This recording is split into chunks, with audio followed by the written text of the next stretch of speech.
Salut à toutes et à tous et bienvenue à ce rendez-vous de Agora Chita Palais, mon troisième rendez-vous, bien sûr. Cette initiative qui prend pour prétexte les journées internationales sur les droits humains. Aujourd'hui, on parle des droits de la femme dans le contexte de cette journée internationale contre la violence envers les femmes. On parle des femmes, on est avec des femmes. Sur le plateau, la ministre à la condition féminine, Marie-Gisèle Monpremier.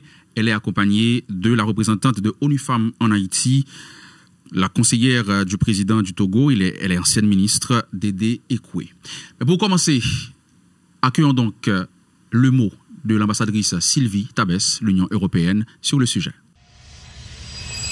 Bonjour à tous, je suis vraiment très heureuse d'être là avec vous dans le cadre de cette plateforme Agora et pour aborder cette thématique si fondamentale et malheureusement si universelle qui est celle de la violence faite aux femmes et de comment nous pouvons lutter contre ce fléau. Les femmes haïtiennes sont victimes de ce fléau, mais c'est un fléau qui en réalité, nous le voyons dans nos sociétés en Europe, touche tout le monde.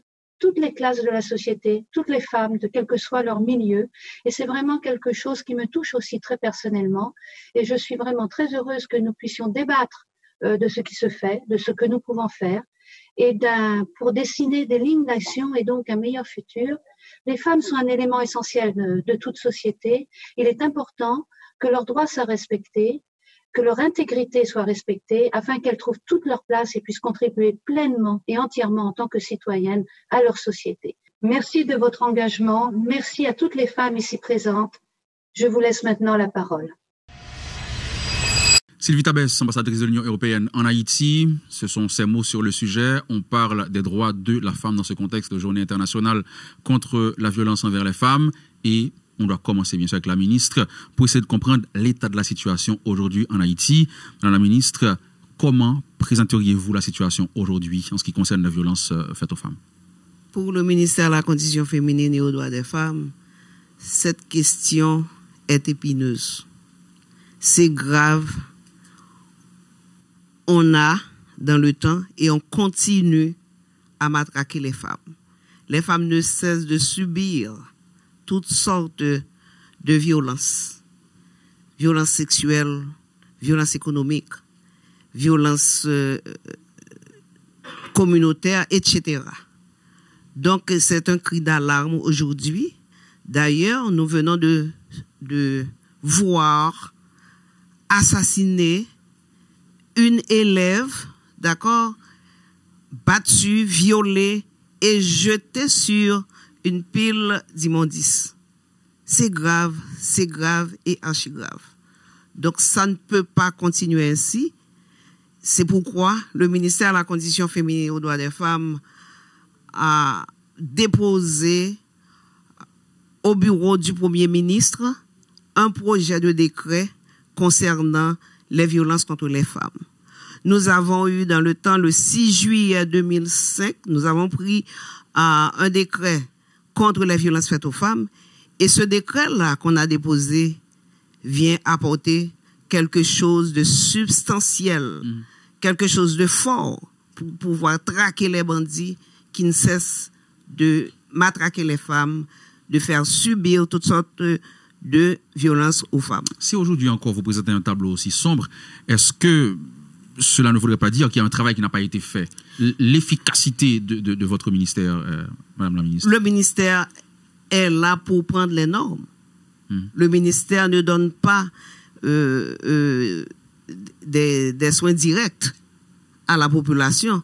Nous prenons des normes parce que nous sommes un ministère à caractère transversal et normatif. Nous prenons les normes. Nous avons ratifié l'ACDF, Belém do Pará, le décret du 6 juillet 2005 et maintenant nous avons déposé un décret plus fort, d'accord, sur les questions de violence. Donc c'est notre travail que nous faisons, mais nous ne donnons pas de services directs à la population. C'est la société civile, d'ailleurs les organisations de femmes c'est elles, d'accord, la fondatrice du ministère de la Condition féminine. Nous donnons les normes Et maintenant, elle travaille avec ces normes-là pour donner des services à la population. Donner des services, oui, mais maintenant, par rapport à cette pratique de violence sous toutes ses formes, bien sûr, et quelle est la plus grande faiblesse aujourd'hui qui pourrait expliquer qu'on soit encore dans cette situation en 2020? C'est la faiblesse de l'État. Quand je parle de l'État en général, expliquez. C'est pas l'État au sens strict, mais l'État au sens général, tout le monde. C'est l'effet de tout le monde, d'accord? Et le gouvernement, la société civile, et tout le monde. Parce que c'est une question qui,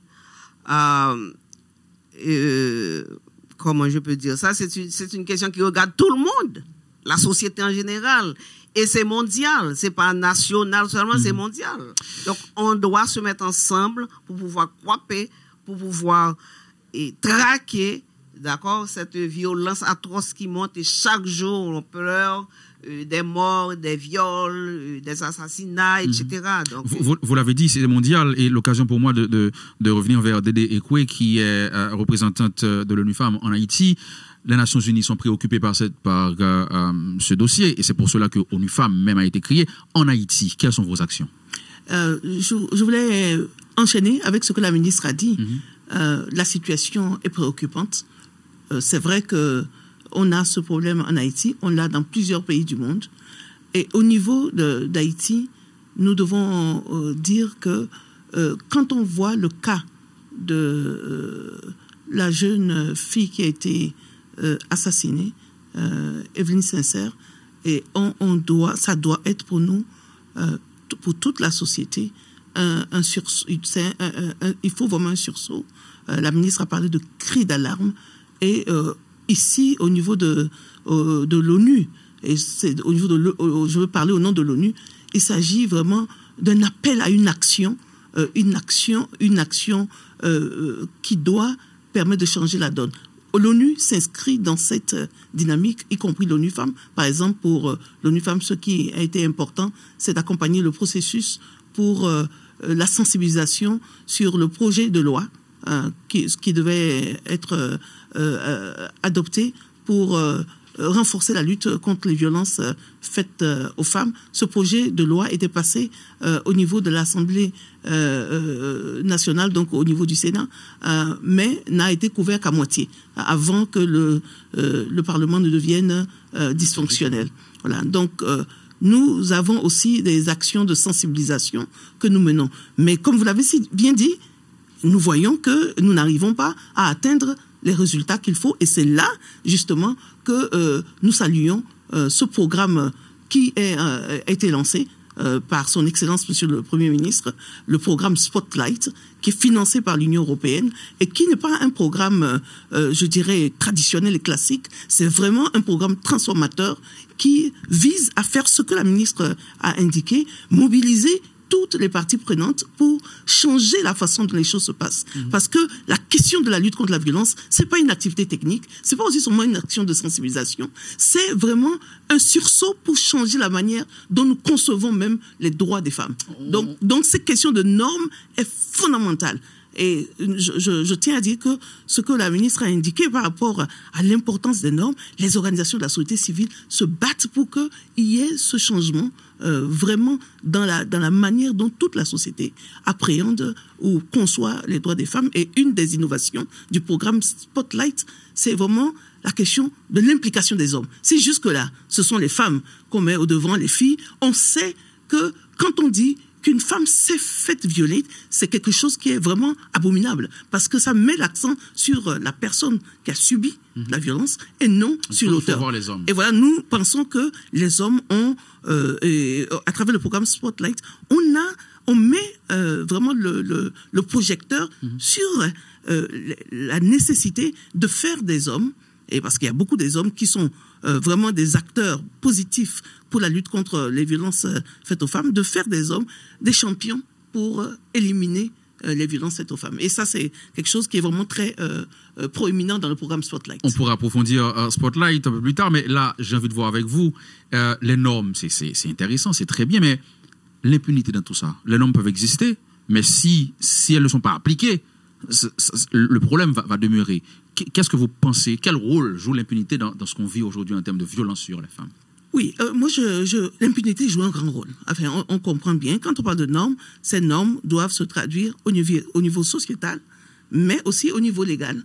Le ministère a déjà mis en place une politique, donc les normes sont là.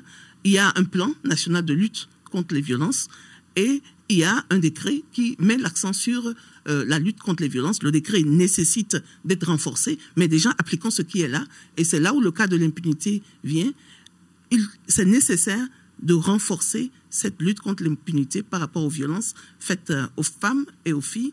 Et quand je prends particulièrement le cas, je reviens sur le programme Spotlight, nous avons dans le programme Spotlight des activités pour que on puisse former les gens à une meilleure compréhension de la loi, c'est-à-dire ceux qui sont censés la mettre en œuvre, mais aussi qu'on puisse accompagner la société civile à jouer son rôle de veille et de watchdog, comme on dit, pour qu'il y ait une certaine surveillance de ce que la justice fait et de la police, et qu'on puisse vraiment mettre l'accent sur là où le système ne marche pas. Et heureusement que dans le programme Spotlight, c'est pas seulement un programme pour que la société civile soit outillée pour continuer à faire son travail de veille et d'avant-garde en matière de respect des lois. C'est aussi un programme pour s'assurer que ceux qui appliquent la loi, la police et la sécurité et la justice, soient mieux outillés pour faire respecter la loi. Donc l'impunité joue un grand rôle et je voulais dire, l'impunité n'est pas seulement légale, elle est aussi sociétale. C'est-à-dire que nous, dans les traités, si la société permet quelque chose, eh bien, il y a moins de chances que l'État, au sens administratif, pousse plus. Mais il faut que le violeur ne puisse pas passer librement dans le quartier. Donc, au-delà des sanctions pénales, il faut des sanctions morales. Morales, parce que nous ne tolérons pas quand quelqu'un vole quelque chose, on réagit. Mais pourquoi un violeur peut simplement passer? Il y a des gens qui peuvent même attaquer la victime en disant oui, mais si elle a été violée, mais c'est qu'elle était pas bien habillée, tout ça. Il faut que la société soit engagée à mettre le doigt, à mettre en garde, à alerter, à vraiment même condamner. Mais si la société ne condamne pas, la fille ne peut même pas, la femme ne peut même pas se plaindre. Tout à fait. Voilà. Donc c'est cela que j'ai dit. On le voit avec la ministre. Vous avez dit tout à l'heure que le ministère propose des normes, et c'est à la société civile de les appliquer et d'accompagner les femmes. J'allais vous demander, quelle est la collaboration entre le ministère et les organismes de la société civile? Pour l'application des lois, c'est le ministère de la Justice. D'accord? Le ministère de la Condition féminine prend les normes et maintenant ce sont les tribunaux qui doivent appliquer. Donc ça c'est le ministère de la Justice et la police nationale d'Haïti. Mais la société civile a un rôle énorme à jouer dans ce problème-là.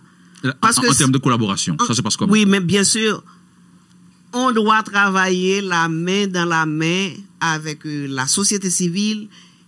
Quand nous parlons de société civile, nous voyons les organisations de femmes qui sont les partenaires privilégiés du ministère. On doit travailler ça, mais chacun doit jouer son rôle normalement, d'accord? Donc, ce rôle, c'est pour le ministère, ce rôle, c'est pour la société civile, et on se met ensemble. Il y a quelque part où vous vous rencontrez, le ministère et les organismes de la société civile, pour discuter, pour poser les problèmes? Oui. D'ailleurs, c'est le ministère de la Condition féminine qui a créé la table de concertation nationale contre les violences faites aux femmes.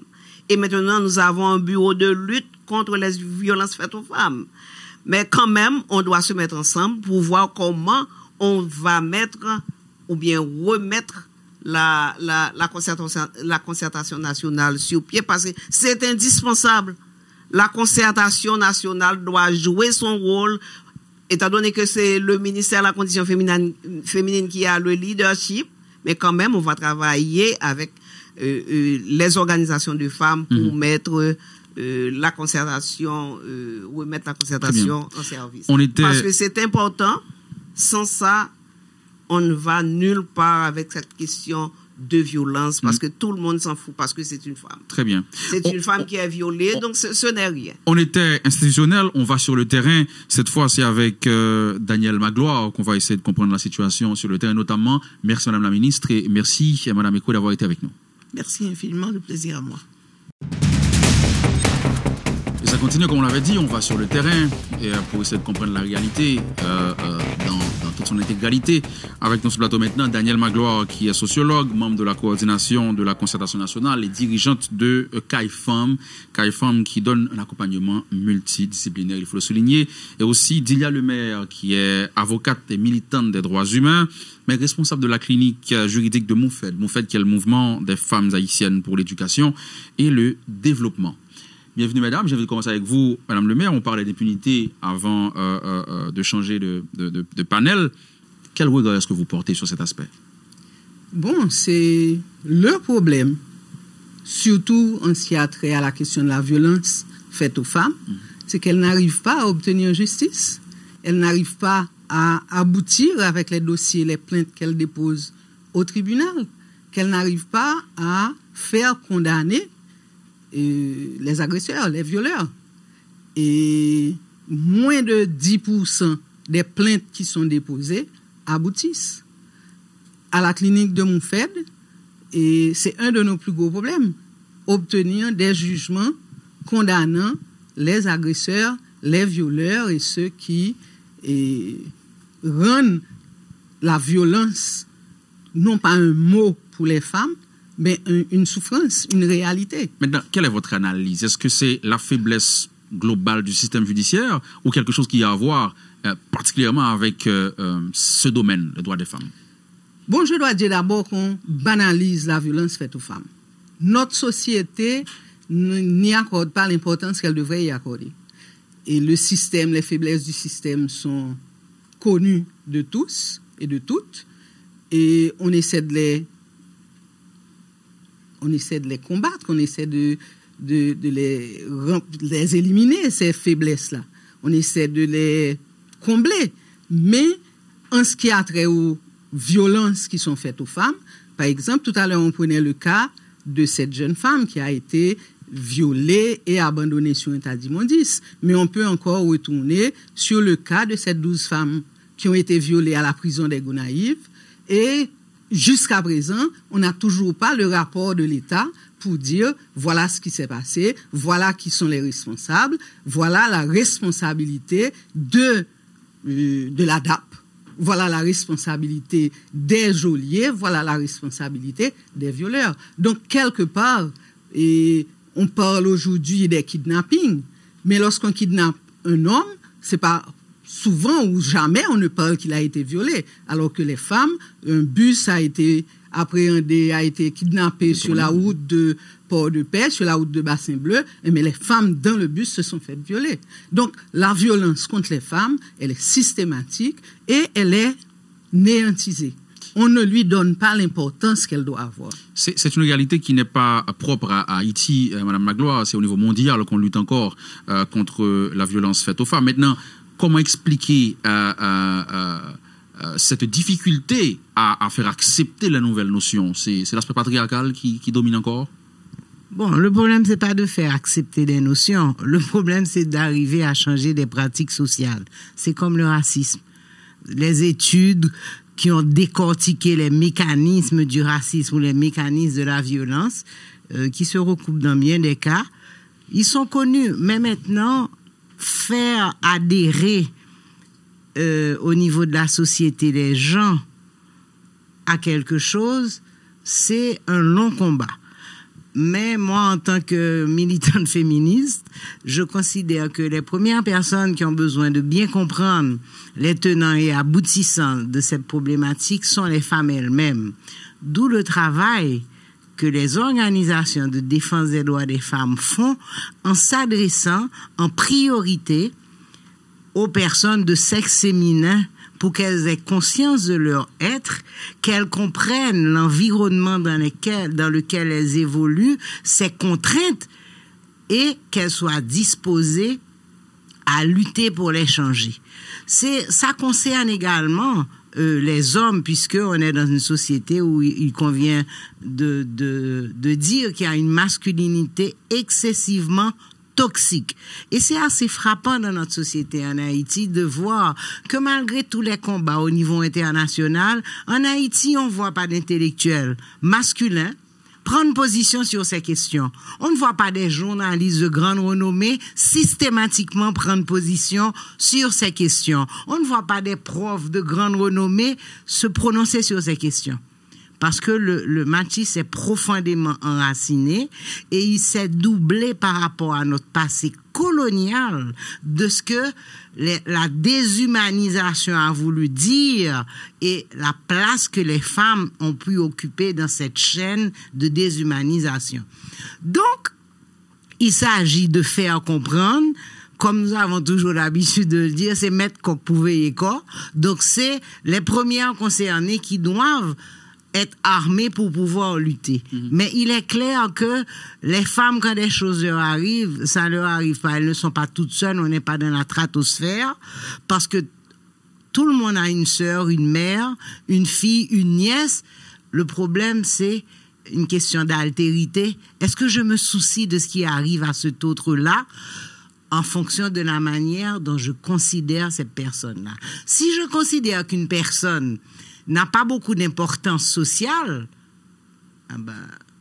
et ça va se traduire à travers tout. Quand on prend l'histoire de ce pays, c'est valable pour l'histoire au niveau international. Il a fallu que les féministes se battent pour aller extirper les noms de nos héroïnes qui ont participé aux guerres d'indépendance. Souvent, on va donner la référence. Là, on est en train de préparer 18 novembre. On parle des héros de l'indépendance. On parle de leur père. Bois-en-Tonnerre est né d'un père. Apparemment, il n'a pas eu de mère. Tous les documents qui circulent et les gens n'en ont pas conscience. Donc, c'est quelque chose qui est enraciné c'est des rapports, oui, dans les sociétés d'obédience patriarcale, comme Haïti, où c'est encore très prégnant, mais ça ne signifie pas que les sociétés occidentales ne sont pas patriarcales. Par rapport aux efforts qui ont été consentis, aujourd'hui, où en est-on? Et pensez-vous qu'il y a eu un changement assez considérable ou... C'est clair qu'il y a un changement. Il n'y a personne qui peut se permettre sur la place publique pour encenser le viol. OK? Oui. Et que les gens ont pris conscience quand même que le viol est un crime contre la personne. Et ça, il y a eu des avancées juridiques. On s'est battu parce qu'avant, c'était un crime contre l'honneur. L'honneur de qui? Certainement pas de la femme, c'est l'honneur de son mari, de sa famille, etc. Là, c'est un crime contre la personne.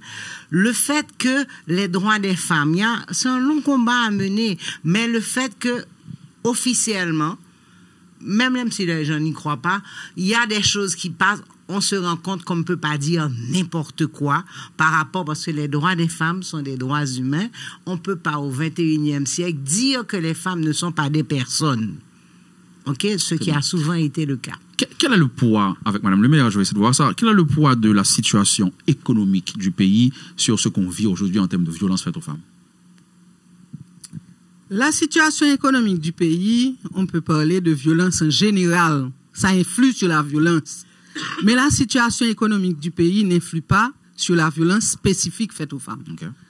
Et Mme Magloire l'a dit, c'est une violence qui est intégré dans le comportement de certains machistes, de certaines personnes qui pensent que pour obtenir quelque chose, pour se faire respecter, pour avoir l'air d'être important, il faut être violent.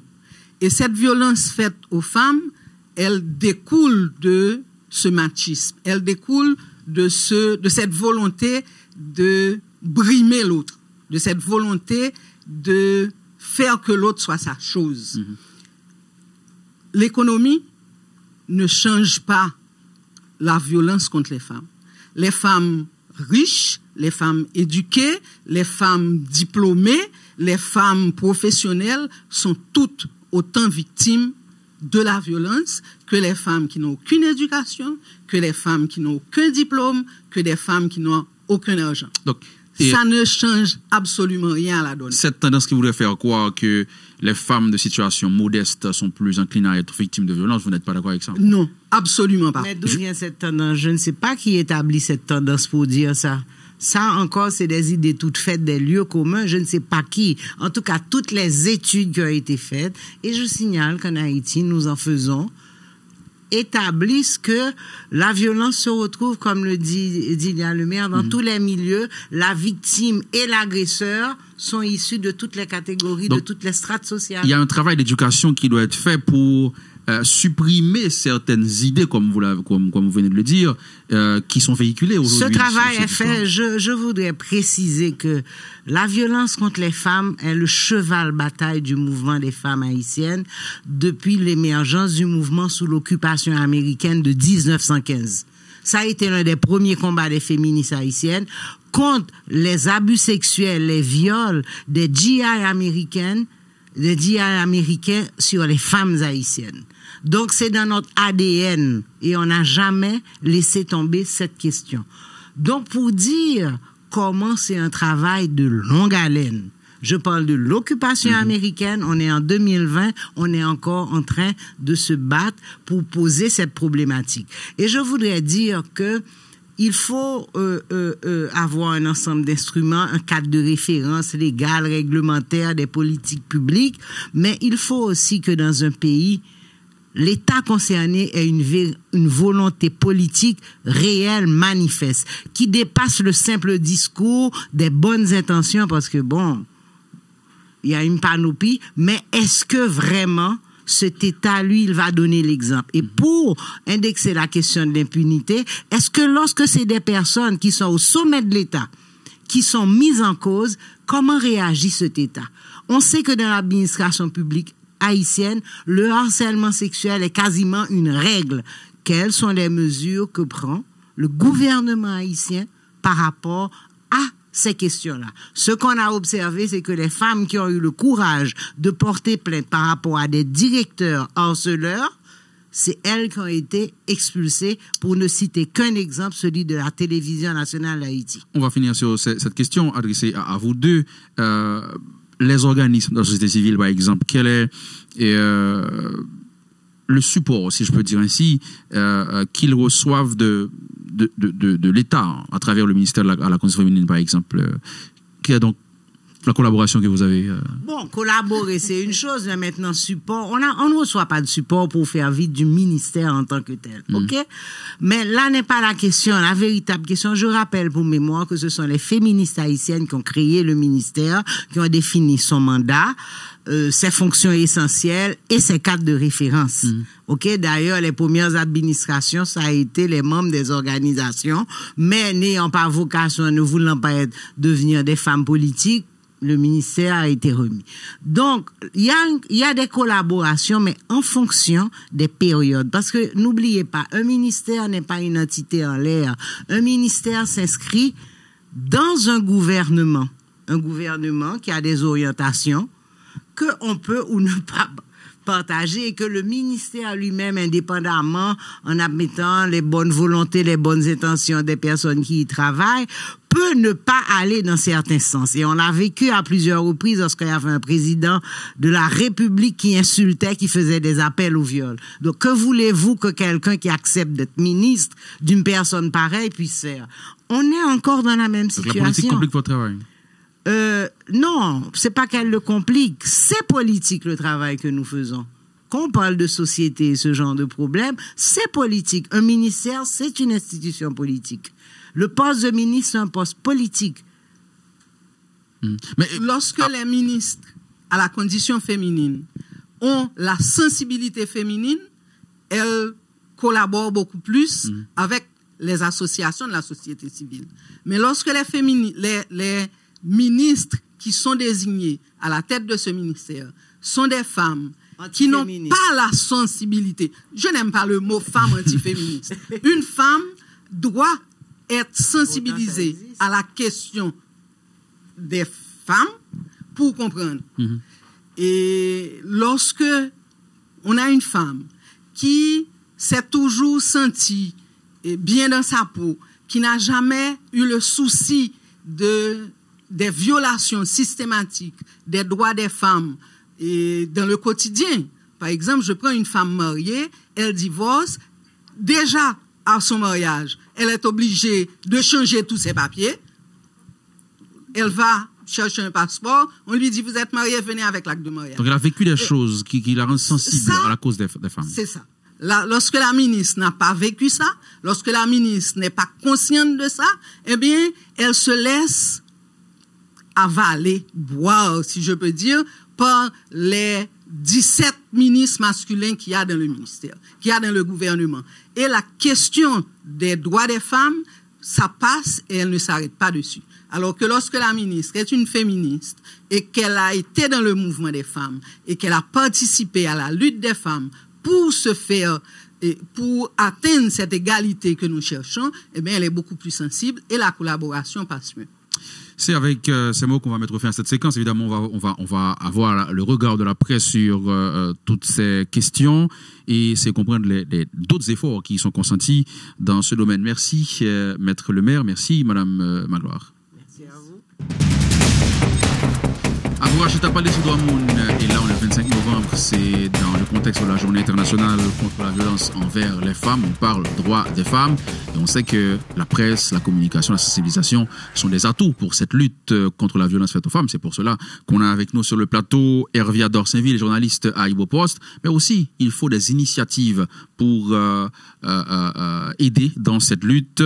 Le président de l'Union européenne, Aniceto de Guessouiz, avec nous pour cette séquence. J'ai envie de commencer avec Hervia Dorsainville, qui a réalisé des articles sur la question. Vous êtes sensible à la cause des femmes. La presse, vous pensez, peut jouer un rôle aujourd'hui? Oui, je suis claire là-dessus. La presse peut jouer un rôle là-dessus et la presse doit jouer son rôle là-dessus. Et personnellement, moi, c'est un sujet qui m'intéresse beaucoup. Je suis particulièrement sensibilisée pas parce que je suis une femme, mais aussi parce que je me dis que je suis également une féministe. Mais ce qui est important pour moi, c'est que les journalistes eux-mêmes, personnellement, ils doivent être sensibilisés, ils doivent s'informer, ils doivent lire également sur les problèmes qui sont liés au genre en Haïti. Est-ce que la place accordée aujourd'hui à cette cause dans la presse, est-ce que vous pensez qu'elle est assez importante? Oui et non. Ok, je vais essayer d'expliquer. Oui, parce que déjà dans les nouvelles, on voit qu'il y a beaucoup de nouvelles qui ont rapport avec les femmes qui sont battues, les femmes qui sont violées, des femmes qui sont kidnappées. Donc ça se répète beaucoup. Ça fait les grands titres. Dernièrement, on a eu la nouvelle de la fille Evelyne Sincère, et donc ça fait tout le tour des journaux. Mais pourtant, on n'a pas vraiment eu de questions qui ont été posées spécifiquement sur la violence faite aux femmes. Ça a été traité de manière globale comme un cas d'insécurité comme tout autre. Mais quand même, il faut comprendre que Evelyne a été violée, elle a été torturée. Et lorsqu'on prend en compte les témoignages de ces agresseurs, on voit quand même ça rentre typiquement dans le cadre de la violence faite aux femmes. Evelyne a été kidnappée, oui, parce qu'elle était une femme. Parce qu'elle a été la petite amie. Donc il faut toucher ces problèmes de fond, pas seulement regarder le problème globalement comme c'était fait. Maintenant, il faut plus de journalistes peut-être sensibilisés à cette cause. Oui, il faut ça. Il faut plus de journalistes sensibilisés à cette cause. Mais aussi, ce que je crois, c'est que il faut pas uniquement de la sensibilisation, il faut également de la formation. Parce que déjà, il y a les questions qui sont posées aux femmes lorsqu'elles sont victimes. Il y a l'angle du traitement de la nouvelle. Et il y a tout ça. Et puis, dans les émissions d'intérêt public, certains conseils qu'on donne aux femmes qui déjà sont déjà une sorte de seconde victimisation de la femme. On a parlé il y a quelques instants de Spotlight, notamment avec Mme Ikwe, qui a fait ressortir l'importance de cette campagne avec Aniceto de Guessouiz de l'Union européenne. On va voir quel apport l'international peut apporter dans cette lutte avant d'arriver directement sur la campagne Spotlight. Bon, première chose que je dois dire, c'est que l'apport de l'international, il faut le prendre dans le bon sens. Le problème de la violence contre les femmes, ça a déjà été dit par d'autres intervenants, c'est un problème pas seulement qui touche toute l'échelle sociale d'un pays, mais qu'elle touche le monde entier. Elle touche chez nous, en Europe, partout. Et l'apport de la communauté internationale, bon, d'abord, il y a une contribution financière, parce qu'il y a beaucoup d'acteurs qui peuvent avoir un rôle, qui peuvent jouer un rôle extrêmement utile dans cette mission, dans cet objectif. Comme tout dans la vie, il faut du financement pour faire les choses. Donc ça, c'est une des premières choses que la communauté internationale peut apporter. Dans le cas de l'Union européenne, il y a aussi une question de transmission des valeurs, de valeurs sur lesquelles nous y croyons. Sur l'égalité des sexes, sur la valeur en soi de l'être humain, que c'est aussi un des objets principaux de ce programme Spotlight. Je voudrais signaler quelque chose concernant l'initiative Spotlight et aussi un rapport indirectement aussi avec la presse. Et nous avons, dans le cas de la Caraïbe et concrètement dans le cas d'Haïti, nous avons concentré le programme Spotlight sur la violence aux femmes et aux filles à l'intérieur de l'unité familiale, la violence intrafamiliale. Il faut dire que ça c'est probablement une des formes de violence contre les femmes et les filles les plus occultes qui existent, et qui ont plus du mal à apparaître, à sortir dans la presse. Dans la presse que, de mon point de vue, doit jouer deux rôles. Vous avez parlé du rôle informatif, une information non biaisée, une information sans culpabilisation de la victime parce qu'elle était habillée comme ça ou parce qu'elle avait fait croire que quoi que ce soit. Mais il y a aussi un deuxième rôle de la presse, que c'est celui de formation d'opinion. La presse a d'un côté l'information et d'un autre côté a la formation d'opinion. Et ça, c'est un rôle qu'à mon avis, on a encore du marge à pouvoir jouer. Et surtout, comme j'ai dit, faire ressortir toutes les formes de violence contre les femmes et les filles, y compris la violence à l'intérieur du foyer. Parce que on a l'impression que ce qui se passe à l'intérieur des foyers ne doit pas ressortir. Mais pourquoi? Donc on a tendance à l'accepter un peu plus que d'autres types de violences, comme une fille qui s'est fait violer, etc. Quand ça se passe à l'intérieur de la famille, on a tendance plus à le cacher. C'est ça et il y a le constat. Voilà, oui, il y a peut-être certaines formes de compréhension, d'acceptation sociale qui part de la base du rôle de soumission de la femme par rapport à l'homme quand on est à l'intérieur de la maison, qui peut avoir certaines racines culturelles sur lesquelles on doit quand même se battre. C'est pour ça que dans le cadre du programme Spotlight, ainsi que je dois dire qu'il y a le programme Spotlight, mais que l'Union européenne, ici en Haïti concrètement, nous travaillons aussi, nous avons aussi d'autres initiatives avec des organisations de société civile, aussi dans le domaine de la lutte contre la violence contre les femmes et les filles.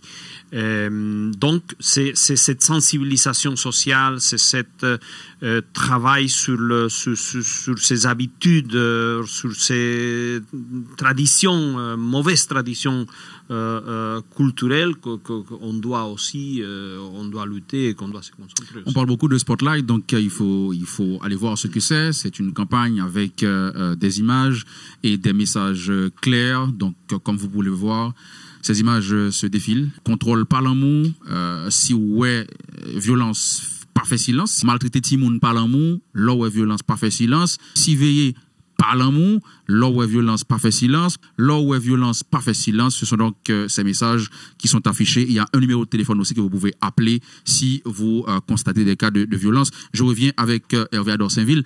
Cette campagne, comment vous la voyez? Je le vois d'un œil très positif.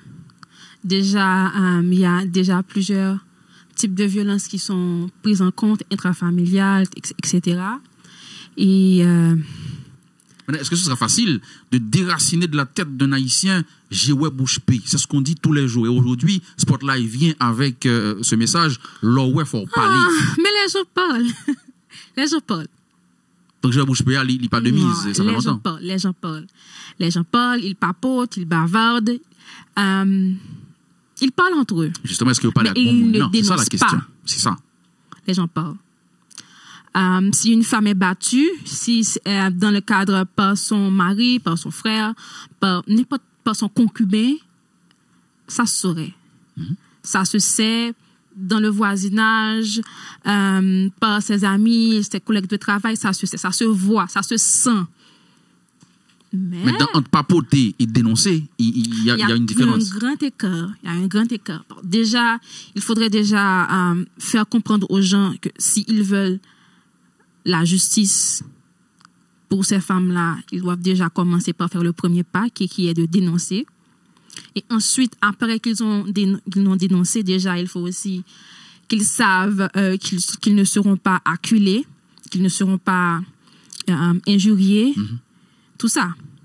Donc, il y a ces efforts à faire. Exactement. Pour terminer, allons voir pour le déroulement de cette campagne. On parle d'images, ça va être affiché à travers les routes de la capitale. Donc, une idée rapide sur le déroulement. Bon, je dois dire que ce qu'on vient de voir, c'est juste une petite composante parmi les très nombreuses composantes de ce programme Spotlight Initiative. Il faut mentionner, bon, je ne vais pas les citer tous, mais il y a aussi différents efforts de conscientisation à différents niveaux sociaux. Il y a aussi la gestion des refuges pour les victimes, parce que ce n'est pas toujours que la victime de la violence contre les femmes peut rester à la maison, surtout quand on parle de la violence intrafamiliale. Il y a la formation des leaders sociaux, il y a l'assistance aussi en justice, parce que parfois la victime peut se trouver relativement seule, sans personne à côté qui puisse l'aider à mener les actions légales nécessaires pour que le coupable soit puni. Donc voilà, ça c'était juste une des composantes, une des très nombreuses composantes. Madame Ekoué, qui a parlé tout à l'heure, a pu aussi en référer. Il faut dire que le programme qui compte une dotation de presque 15 millions de dollars pour Haïti. Il est mis en œuvre par 4 agences des Nations Unies, dont ONU Femmes et le chef de file. Mais il y a aussi non, il y a le PNUD, il y a la UNFPA, Fonds des Nations Unies pour la population, et il y a UNICEF et il y a ONU Femmes. Voilà, ce sont les 4 agences.